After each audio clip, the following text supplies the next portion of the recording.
Bertemu kembali, Saudara. Dalam sidang kasus korupsi mantan Menteri Pertanian Syahrul Yassin Limpo, terungkap ada tawar-menawar permintaan auditor Badan Pemeriksa Keuangan kepada Kementerian Pertanian senilai 12 miliar rupiah. Menurut saksi, awalnya auditor BPK meminta uang 10 miliar rupiah, namun naik menjadi 12 miliar rupiah untuk mengubah penilaian BPK terhadap Kementerian Pertanian yang dipimpin Syahrul atas masalah food estate. Akhirnya disanggupi pihak kementerian senilai 5 miliar rupiah yang uangnya diperoleh dari vendor Kementan.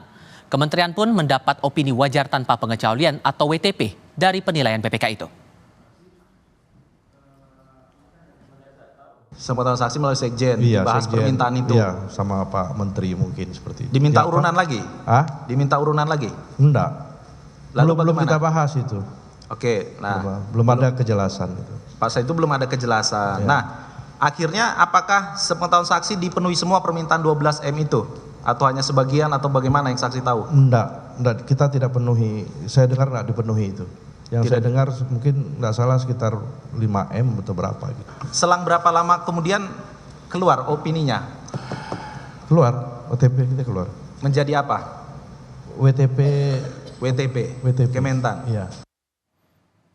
Dalam sidang itu, saksi Hermanto yang menjabat sebagai sekretaris Ditjen PSP Kementan menyebut Syahrul meminta anak buahnya membayar tagihan perjalanan menggunakan jet pribadi dari Banda Aceh ke Ujung Pandang dengan nilai 300 juta rupiah pada tahun 2022 lalu. Nah, penggunaan jet privat itu akhirnya dibayarkan anak buah Syahrul karena sudah ditagih berbulan-bulan padahal anggarannya tidak ada. Hal lainnya juga yang menarik dicermati di sini, Syahrul juga membebankan bawahannya untuk membayar gaji asisten rumah tangganya di Makassar yang nilainya mencapai angka 35 juta rupiah. Padahal sekali lagi tidak ada anggaran untuk membayar asisten rumah tangga menteri. Hal berikutnya, Syahrul juga meminta anak buahnya mengumpulkan uang dengan nilai 1 miliar rupiah untuk biaya umroh ke Arab Saudi. Tidak hanya Syahrul tapi juga anggota keluarganya. Pertanyaannya muncul kemudian, kenapa Syahrul Yassin Limpo, mantan Menteri Pertanian, bisa punya mental meminta ke para pejabat di Kementerian Pertanian untuk membayar keperluan dan kesenangan pribadi seperti penggunaan private jet tadi, kemudian pelesiran ke luar negeri, umroh hingga membayar gaji asisten rumah tangga. Kami tanyakan langsung kepada Direktur Eksekutif Lingkar Madani, Ray Rangkuti. Bung Ray, selamat sore. Sore, Bung. Ini dari data-data tadi itu baru terungkap fakta-fakta persidangan sebagiannya begitu. Dan itu heboh di lini masa, banyak yang mempertanyakan bagaimana bisa pejabat kementerian melakukan hal seperti itu ke bawahan, meminta kepada bawahannya untuk memenuhi keinginannya secara pribadi. Analisis Anda soal itu? Kalau masih ada yang heran, justru saya heran juga. Faktor apa tuh kalau Anda nilai begitu? Kenapa? Faktor apa yang mendorong itu menurut Anda?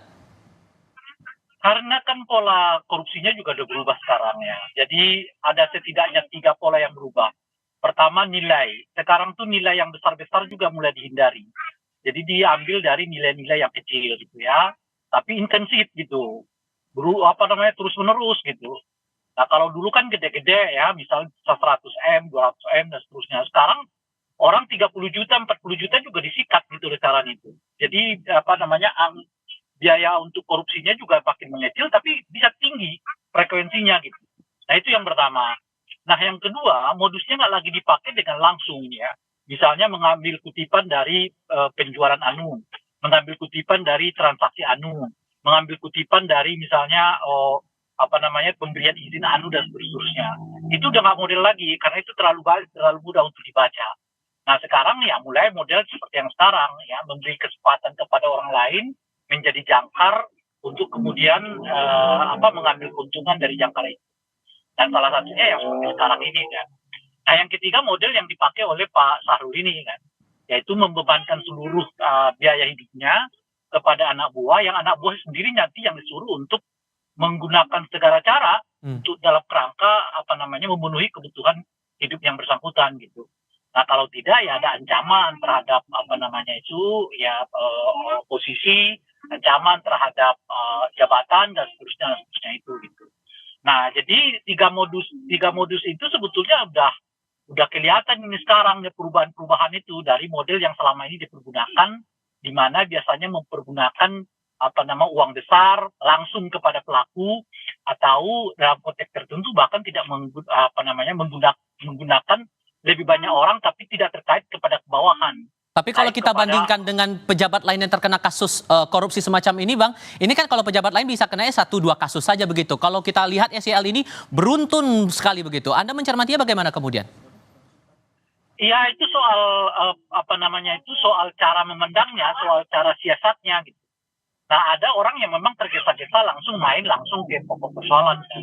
Dia nggak pernah melibatkan ini, dia langsung sendiri yang menggunakannya. Nah, model kayak begitu itu terakhir ini kan memang terlalu mudah untuk di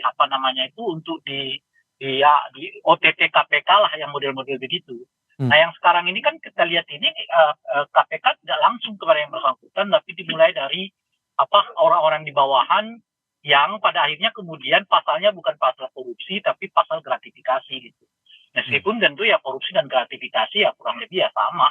Ya modusnya ini yang kelihatan berbeda. Bukan lagi korupsi dalam pengertian yang langsung ya kepada orang yang kepada pelak atau objek yang bersangkutan, tapi sekarang melibatkan bawahan dan seterusnya. Gitu.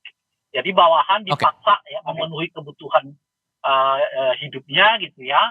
Yang tentu saja bawahan itu tidak mungkin bisa melakukannya kecuali dengan menggunakan ataupun cara-cara yang juga ilegal.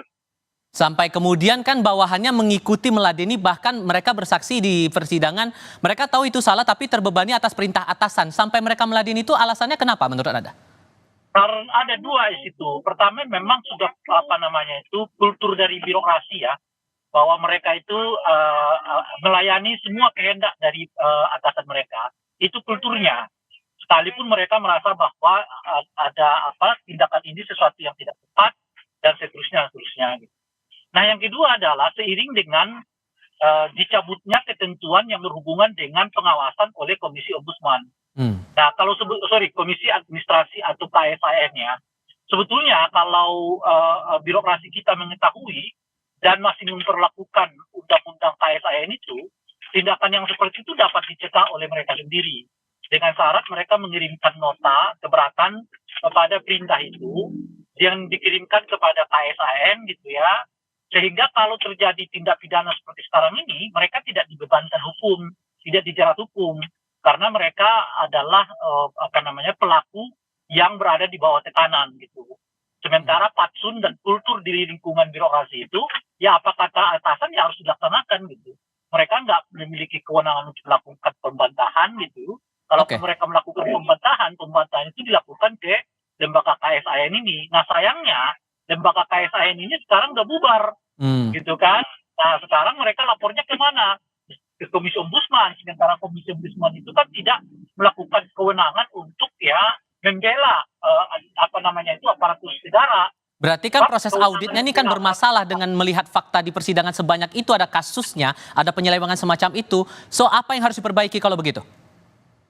Pertama menurut saya tetap harus dihidupkan kembali KSAN itu. Dengan KSAN itu seperti yang saya sebutkan tadi itu, birokrasi kita diberi kesempatan untuk mencatatkan semua peristiwa yang dialami, sehingga kalau terjadi tindak pidana di dalamnya, dia terbebas dari dugaan itu. Gitu. Nah, jadi mesti sekarang, meskipun mereka kemudian melakukan apa yang diperintahkan oleh atasan mereka dalam ini Pak SEL, tapi karena mereka menembuskan surat kepada KSAN atas perilaku yang tidak wajar itu, kalau ada peristiwa pidana seperti sekarang, mereka dibebaskan dari peristiwa itu. Gitu. Nah, itu satu. Tapi pada saat yang bersamaan, kalau mereka misalnya diintimidasi katakanlah misalnya itu akan dipindahkan atau dinonjolkan macam-macam, nah itu nanti kan mereka pertimbangan di KSAN itu dapat membuat mereka untuk tidak dapat diperlakukan secara semena-mena oleh atasan mereka. Gitu. Kita punya lagi KSAN itu sekarang. Baik. Oke, tak tertutup kemungkinan masih ada fakta-fakta lain karena proses pemeriksaan saksi juga masih terus berjalan sampai beberapa saat ke depan. Bung Ray Rangkuti, terima kasih banyak sudah berbagi perspektif bersama kami. Selamat sore.